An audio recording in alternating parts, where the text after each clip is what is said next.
Bismillahirrahmanirrahim. Assalamualaikum warahmatullahi wabarakatuh.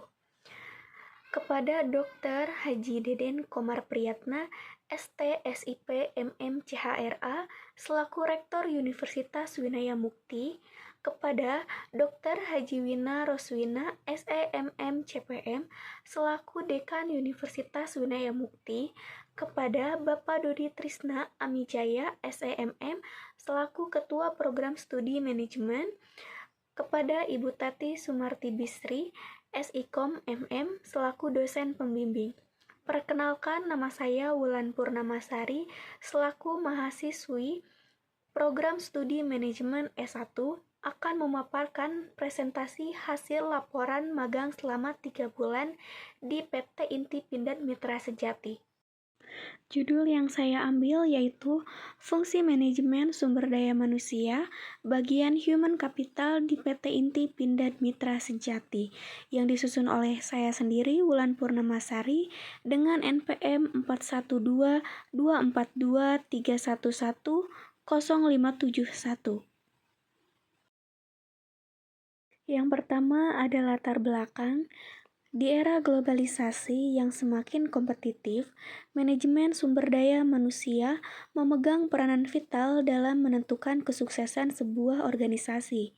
Persaingan bisnis yang semakin ketat mengharuskan perusahaan untuk memiliki SDM yang berkualitas, kompeten, dan mampu beradaptasi dengan perubahan.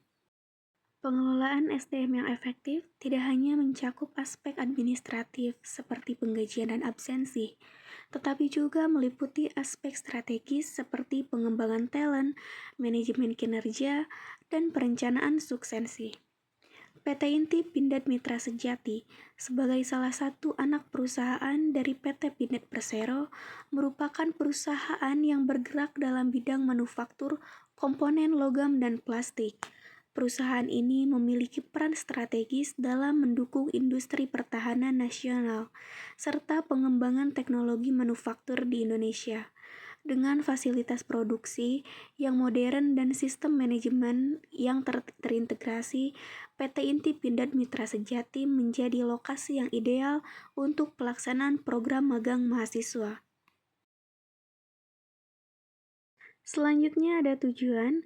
Magang di divisi Human Capital PT IPMS memiliki tujuan utama untuk menganalisis secara komprehensif efektivitas pelaksanaan program magang serta memberikan kontribusi nyata bagi pengembangan sistem pengelolaan sumber daya manusia di perusahaan.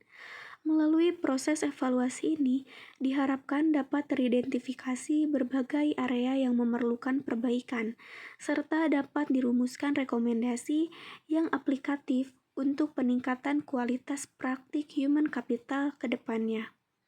Secara lebih spesifik, evaluasi ini bertujuan untuk mengkaji secara mendalam implementasi berbagai fungsi human capital yang mencakup proses rekrutmen dan seleksi, manajemen kinerja, serta berbagai program pelatihan dan pengembangan karyawan.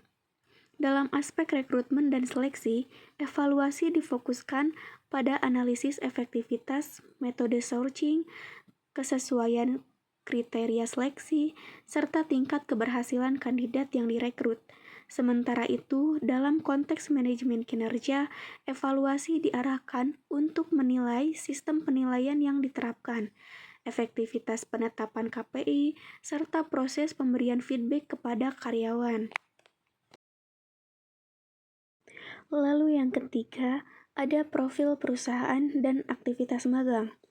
PT Inti Pindad Mitra Sejati atau lebih dikenal dengan PT IPMS merupakan salah satu anak perusahaan dari PT Pindad Persero yang didirikan pada tahun 2001 sebagai bagian dari strategi pengembangan industri pertahanan nasional. Perusahaan ini berperan penting dalam memperkuat kapabilitas manufaktur komponen militer dan industrial di Indonesia. Dalam perjalanannya, PT IPMS telah membuktikan diri sebagai perusahaan manufaktur yang handal dan terpercaya dalam menghasilkan produk-produk berkualitas tinggi. Selanjutnya ada visi dan misi. Visi menjadikan perusahaan yang menjunjung tinggi profesionalisme di bidang manufaktur dan jasa guna menunjang perekonomian nasional. Misi 1. Memberikan manfaat optimum untuk stakeholder. 2. Menumbuh kembangkan kemitraan yang berkesinambungan serta saling menguntungkan. 3. Mengutamakan kualitas dengan harga yang kompetitif serta ketepatan waktu. Yang keempat, ada aktivitas magang. Yang pertama, jadwal magang dimulai dari tanggal 7 Oktober 2024 sampai dengan tanggal 31 Desember 2024. Hari untuk bekerja dan jamnya dari hari Senin sampai hari Jumat dari pukul 07.30 sampai dengan 12.00. Untuk bidang kerjanya pada bagian sumber daya manusia. Dan untuk jenis pekerjaannya, yang pertama ada rekrutmen dan seleksi, yang kedua onboarding karyawan baru, ketiga pelatihan dan pengembangan, yang keempat manajemen kinerja, yang kelima administrasi SDM, yang keenam employee engagement, yang tujuh analisis data SDM, kedelapan membuat peraturan kebijakan perusahaan, yang keempat executive summary, yang kesepuluh tugas dan wewenang direksi, yang ke-11 surat tidak terjadi klaim, 12 voucher sertifikasi. Dari semua jenis pekerjaan yang saya lakukan, itu berdasarkan perintah dari Ibu Eli Darsiah atau selaku pembimbing lapangan dan sekaligus menjabat sebagai manajer SDM di perusahaan tersebut. Di sini ada dokumentasi saya ketika saya melaksanakan magang. Di situ ada internship program atau program internship yang saya buat untuk mahasiswa atau mahasiswi yang akan melakukan magang tapi disediakan oleh perusahaan.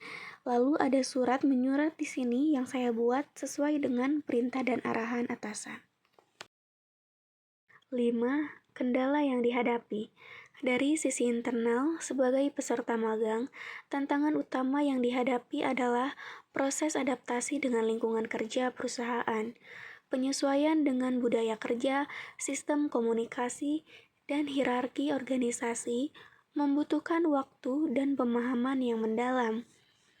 Selain itu, penguasaan sistem HR Information System juga menjadi kendala, mengingat kompleksitas sistem yang digunakan perusahaan, pemahaman terhadap dokumen HR seperti peraturan perusahaan, kontrak kerja, dan pengelolaan arsip konfidensial juga memerlukan pembelajaran intensif. Kendala eksternal yang berasal dari pihak perusahaan meliputi keterbatasan akses terhadap sistem dan data tertentu yang bersifat rahasia. Hal ini dapat dipahami mengingat sensitivitas informasi di Departemen SDM. Koordinasi dengan pembimbing lapangan juga terkadang mengalami hambatan karena padatnya jadwal dan keterbatasan waktu konsultasi. Yang terakhir, bagian penutup.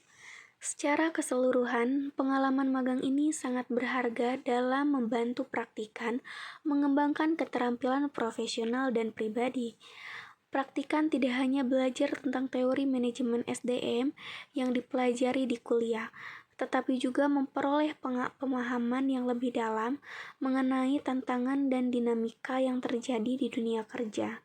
Tantangan yang praktikan hadapi selama magang mengajarkan praktikan untuk lebih disiplin, terbuka terhadap kritik, dan mampu beradaptasi dengan cepat dalam situasi yang baru.